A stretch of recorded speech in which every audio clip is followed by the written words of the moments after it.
लेकिन एनालिसिस का एक और मुद्दा होना चाहिए दोस्तों, कि जो आप एनालिसिस करवा रहे हैं उसके आधार पे और सारे फैक्ट को भी बताइए, ताकि अगले जो एग्जाम होने वाले हैं उनमें उनको हेल्प हो जाए। समझे इस बात को? सर जी मैं कंफर्म 48 बनाई हूँ और सब तुक्का लगाई हूँ और अपना बहुत सारा क्वेश्चन लड़ा है आपका, ठीक है। 48 बनाए अगर सही कंफर्म, तो समझिए रिजल्ट कंफर्म है, क्योंकि क्वेश्चंस का लेवल हाई आ रहा है। समझे? क्वेश्चंस का लेवल जो है हाई आ रहा है, याद रखिएगा, बिल्कुल हाई आ रहा है। जो 19,838 परीक्षा हुआ था ना, उससे भी क्वेश्चन थोड़ा टफ पूछा जा रहा है, तो कटअप जो आपको लगभग नीचे जाएगा, ठीक है। तो इसका राइट आंसर क्या हो जाएगा? तो ये हो जाएगा राजधारी सिन्हा। क्या हो जाएगा? ये राजधारी सिन्हा हो जाएगा, यानी हमारा ये बी हो जाएगा। जो बी लगा के आए थे वो यहाँ पर सही है, ठीक है, ये यहाँ पर सही है, ध्यान रखिएगा, ठीक है। तो इसका राइट आंसर एक का बी हो गया। चलिए अब आते हैं दोस्तों, दूसरा क्वेश्चन जो पूछा गया था जयप्रकाश नारायण जी से, दूसरा क्वेश्चन पूछा गया था कि संपूर्ण क्रांति का नेतृत्व किसने किया था। एक आदमी यहाँ से बोल रहे हैं कि सर ये नारा दिया गया था, तो यह नारा रहे या दोस्तों जो है पूछे कि संपूर्ण क्रांति का नेतृत्व किसने किया था, तो दोनों स्थिति में जयप्रकाश नारायण क्या होगा, जेपी जो है इसका क्या हो जाएगा, तो याद रखना इसका आंसर हो जाएगा, क्या हो जाएगा, जयप्रकाश नारायण इनका क्या होगा, ऑप्शन हो जाएगा, ठीक है। जयप्रकाश नारायण ऑप्शन। तो ये पूछेगा कि अगर संपूर्ण क्रांति का आह्वान किसने किया, नेतृत्व किसने किया, तो ये सभी केस में हमारा राइट आंसर क्या हो जाएगा, तो ये हमारा राइट आंसर जो हो जाएगा ये जयप्रकाश नारायण हो जाएगा। ये क्वेश्चन आपको पूछा गया है। अब जयप्रकाश नारायण के बारे में थोड़ा सा हम लोग जानते हैं। इनका बताइए दोस्तों कि जयप्रकाश नारायण को भारत रत्न कब दिया गया, ये क्वेश्चन आपको पूछा जाएगा। भारत रत्न जो है कब दिया गया, भारत रत्न कब दिया गया जयप्रकाश नारायण को, ये बताइए। चलिए जवाब दीजिए, भारत रत्न जो है बताइए क्या हो जाएगा।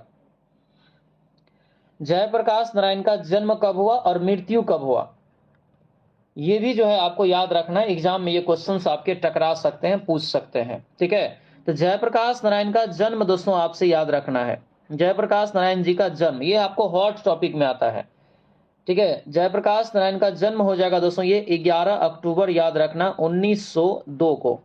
इनका मृत्यु जो होता है दोस्तों ये कब होता है, ये भी याद रखना। मृत्यु जो इसका हो जाएगा याद रखेंगे, ये 1900 जो है 79 ईस्वी को इनका मृत्यु हो जाता है जयप्रकाश नारायण जी का। इतना पॉइंट यहां से याद रखेंगे। जयप्रकाश नारायण को मरणों उपरांत दोस्तों जो है 1900, याद रखना, ये 1900 दोस्तों जो है 99 में, 1999 में क्या हुआ था, तो इनको जो है भारत रत्न से सम्मानित किया गया था। कब? 1999 में इनको जो है भारत रत्न से भी सम्मानित किया गया था, ध्यान रखेंगे। क्लियर है इतना पॉइंट? तो देखिए ये चीज हो गया। अब यहां पर जानते हैं कुछ कुछ मैंने अलग से जोड़ा है, क्योंकि एग्जाम के पैटर्न को देखे तो हल्का क्वेश्चन सब नहीं पूछ रहा है। एक नारा पूछेगा, ठीक है, जात पात, जात पात तोड़ो, जात पात तोड़ो और तिलक दहेज छोड़ो, तिलक दहेज छोड़ो, तिलक दहेज छोड़ो, दहेज छोड़ो। ये नारा पूछे अगर आपसे कि किसने दिया है, तो ये नारा दोस्तों याद रखिएगा, ये नारा जो है जयप्रकाश नारायण जी के द्वारा दिया गया है। किसके द्वारा? जयप्रकाश नारायण जी के द्वारा दिया गया है, याद रखना, नारायण जी के द्वारा दिया गया है। अब जयप्रकाश नारायण का दोस्तों उपनाम अगर आपसे पूछे, इसका जो है उपनाम क्या है, एक प्रकार से इसको जो लोकप्रिय हम लोग बोलते हैं, तो लोकनायक इसका उपनाम है।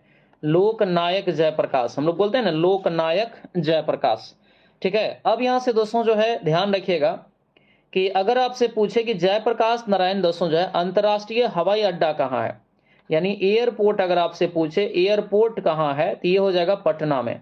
कहाँ हो जाएगा? पटना में। तब बताइए जयप्रकाश नारायण से इतना अगर पॉइंट आप याद रखेंगे तो मुझे नहीं लग रहा है क्वेश्चंस आपके एग्जाम में छूटेंगे, ठीक है। जयप्रकाश नारायण, तो क्लियर है। यहां पर अगला क्वेश्चन पे बढ़े हम लोग। चलिए अगले क्वेश्चन पे हम लोग यहां पर जो है बढ़ते हैं। देखिए ये क्वेश्चंस भी आपसे पूछा गया था कि पटना उच्च न्यायालय जो है इनके पहला महिला जो है मुख्य न्यायाधीश कौन थी, यानी पहला जो है महिला मुख्य न्यायाधीश आपको पूछा गया था पटना उच्च न्यायालय का, ठीक है। पटना उच्च न्यायालय का पहला महिला जो है मुख्य न्यायाधीश दोस्तों आपसे जो है पूछा गया था, ठीक है। तो इसका जो आपको याद रखना है स्पष्ट नाम जो आपको विकिपीडिया सब पे जो दिया है, याद रखिएगा, ये जो हो जाएगा दीक्षित करके याद रखना, रेखा दीक्षित। क्या हो जाएगा? रेखा दीक्षित जो है, याद रखिएगा, इंपॉर्टेंट रहेगा। यानी हमारा राइट आंसर ये बी है। इसी का पूरा नाम है रेखा मनहर लाल दोषित या दीक्षित, ठीक है, दीक्षित याद रखेंगे, ठीक है। तो ये हमारा क्या होगा, इसका जो है करेक्ट आंसर यहां से हो जाएगा, हमारा बी ऑप्शन इसका राइट आंसर हो जाएगा। अब आते हैं दोस्तों यहां पर देखेंगे, अब यहां पर जो है हम लोग देखेंगे इसके एक्स्ट्रा पॉइंट। जैसे पटना उच्च न्यायालय, पटना उच्च न्यायालय की स्थापना कब हुआ, बताइए पटना उच्च न्यायालय की स्थापना कब हुआ, ये डेट से बताइए, डेट सहित पूछाइए। हाँ, ये आपको हाल ही में बनी है, पहली महिला जो है बनी हाल ही में बनी है, लेकिन ये पूछ दिया है, ठीक है। चलिए बताइए, देखिए एक चीज मैंने गेस किया है, जानते हैं क्या, बोलिएगा, बड़ी जबरदस्त चीज है वो, बहुत लोग को नहीं पता है। अब क्वेश्चन एआई से पूछा जा रहा है, मतलब एआई जो है सॉफ्टवेयर जो है एक प्रकार से डेवलप किया गया है एग्जाम लेने के लिए जो है, और एआई से क्वेश्चन को बनाया जा रहा है, समझे बात को। एआई से क्वेश्चन बना के उनका जो ऑप्शन आएगा ना, वो बड़ी डिफिकल्ट ऑप्शन रहेगा।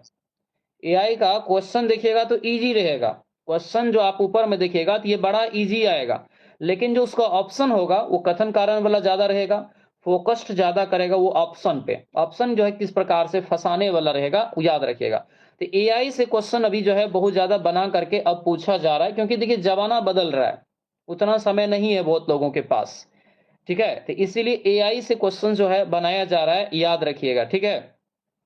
एआई से बनाया जा रहा है तो ऐसा नहीं कि आपके आउट ऑफ सिलेबस है, क्वेश्चंस वहीं से पूछ रहे हैं, लेकिन थोड़ा सा आपको क्वेश्चन को घुमा फिरा के पूछा जा रहा है, क्लियर है। एआई से तो अब यहाँ पे दोस्तों क्या करेंगे हम लोग, जो कल से क्लास करेंगे ना हम लोग, तो एआई से हम बना के ही क्लास करवाएंगे, जो जितने भी 2 से 3 दिन आपका क्लास होगा, हम एआई आधारित क्वेश्चंस को लाएंगे, ताकि आपकी जो है ज्यादा से ज्यादा हेल्प हो सके, ठीक है। एआई अब बहुत ज्यादा काम में आने वाला है, याद रखिएगा, एआई से पढ़ना नहीं, आप लोगों का वो काम नहीं है, ध्यान रखिएगा, ठीक है। सर एक्स ट्विटर से क्वेश्चन भी पूछता है, देखिए एक्स पे जो है गौराक है एक, ट्विटर जैसे जाएंगे तो एक गौराक है, वहां पे देखिए जमाना बिल्कुल चेंज है अब, ठीक है। गौराक है ट्विटर पे, ट्विटर पे गौराक